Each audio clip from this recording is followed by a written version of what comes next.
जय मा महामाई मालो करुणाकर मा करुणामयी। माँ गो महामाई करुणा कर, तुम पाद तले मोहि करे जुहार।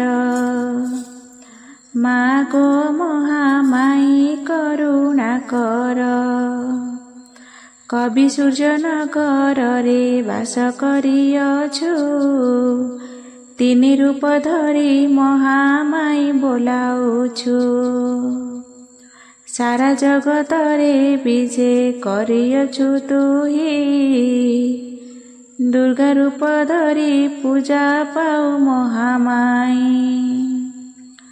पाद तले मुग कुड़ खंजा तोहर, माँ गो महामाई करुणा कर।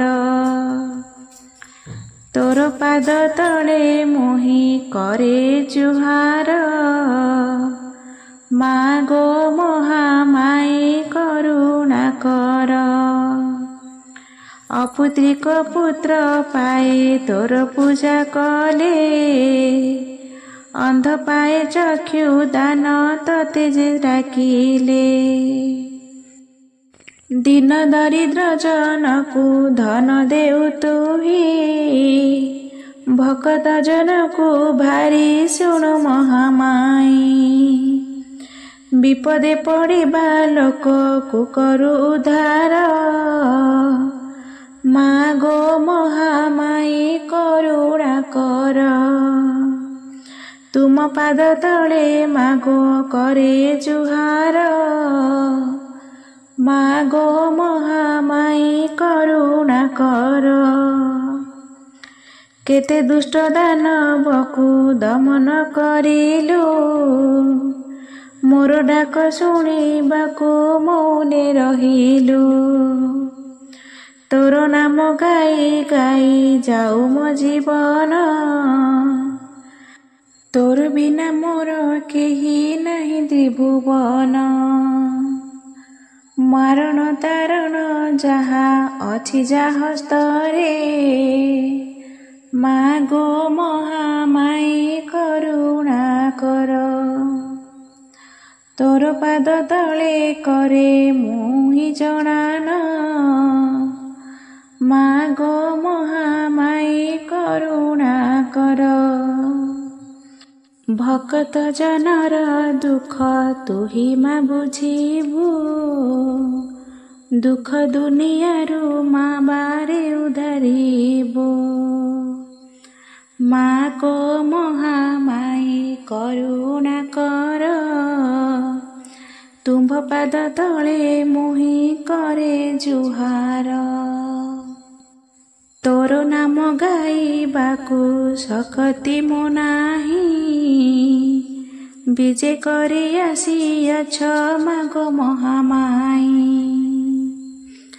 कि देई पूजिबी माँ किछि नाही मोर, ए अधम संतान जोड़े बेनी कर। दया करिबु माँ ए दासीकु तोहर,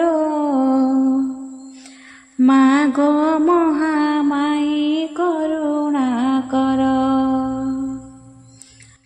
दोष दोष क्षमा कर, जाने नहीं किछि, करुणा सागर टिके दे मामा गुछि। माँ होई जगतरे लीला विस्तारिलु, विपद सांगरे मालो मते बुड़ाइलु। दिन जन तोर पादे करे जुहार, माँ गो महामाई करुणा कर। माँ गो महामाई करुणा कर, तुम पाद तले मोहि करे जुहार। माँ गो महामाई करुणा कर। मालो दया कर माँ, भूल थिले क्षमा कर माँ। ଜୟ ମା ମହାମାଇ। ମାଙ୍କର ଏହି ସ୍ତୁତିଟି ଆପଣମାନଙ୍କୁ କେମିତି ଲାଗିଲା ନିଶ୍ଚିତ ଭାବରେ ଜଣାଇବେ। ମାଙ୍କର ଏହି ଜଣାଣ ବା ସ୍ତୁତି ସହିତ ମୋ ମାଙ୍କର ନୈବେଦ୍ୟ ବି ଏଥିରେ ଆପଣମାନଙ୍କୁ ଦେଖାଉଛି। ଦେଖନ୍ତୁ ମା କେମିତି ମୋର ପଣା ଭୋଗ କରୁଛି। ମୋ ମା ବହୁତ ଦୟାଳୁ, ସେ ସବୁ କଥାକୁ କାନ ଡେରି କୋଟି କୋଟି କରି ଶୁଣୁଛି। ମୁଁ ଭାବୁଛି ମା ତତେ ମୁଁ ତ ହଳଦୀରେ ମୁଖା କରୁଛି, ତୋର କୃପାରୁ, ତୋର ଦୟାରୁ, ତୋର ଇଚ୍ଛାରେ ହିଁ ମୁଁ କରୁଛି।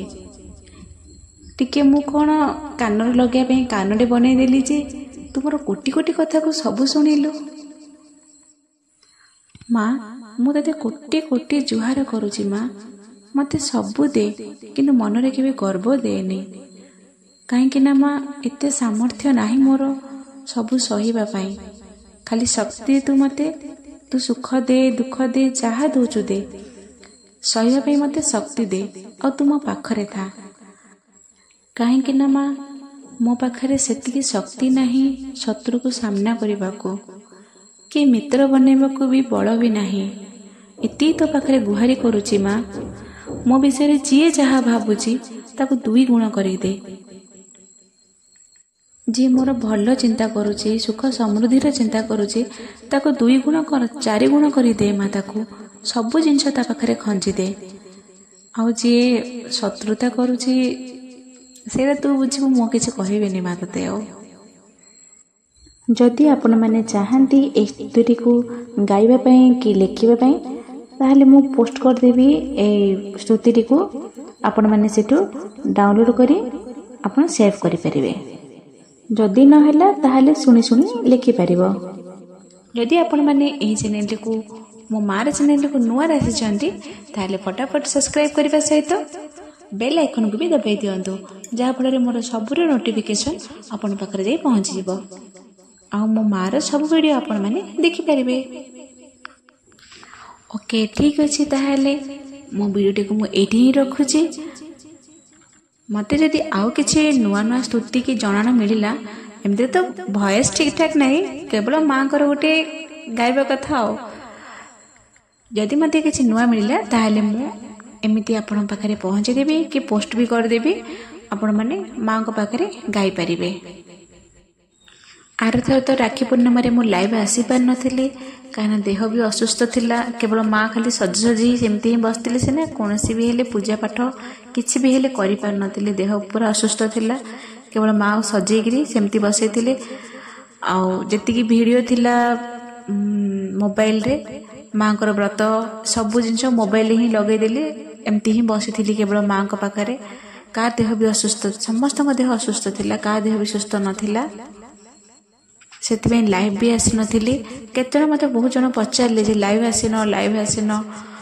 ଆଉ ଆସିନି ତ, ପୂଜା ତ ଭଲସେ କରିନି, ଲାଇଭ୍ କ'ଣ ଆସିବି। ତଥାପି ଭିଡ଼ିଓ କେତେଟା କରିଥିଲି, ମୁଁ ପୋଷ୍ଟ ବି କରିଛି ମାଙ୍କର। ଏଇଥର କିନ୍ତୁ ମା ପୁରା ଲାଇଭ୍ ଆସିବେ, କାହିଁକିନା କାଲି ତ ଜନ୍ମାଷ୍ଟମୀ, ପହରଦିନ ମାଙ୍କର ଶନିବାର ପୂଜା ବି ହେବ, ଆରାମସେ ହେବ। ଖାଲି 2 ଦିନ ଉପାସ ବୋଲି ଟିକେ କଷ୍ଟ ସିନା, ନହେଲେ ଆଉ କିଛି ବି ନୁହଁ। ହଉ ଠିକ୍ ଅଛି, ମା ଆପଣମାନଙ୍କୁ ଅପେକ୍ଷା କରି ବସିବ।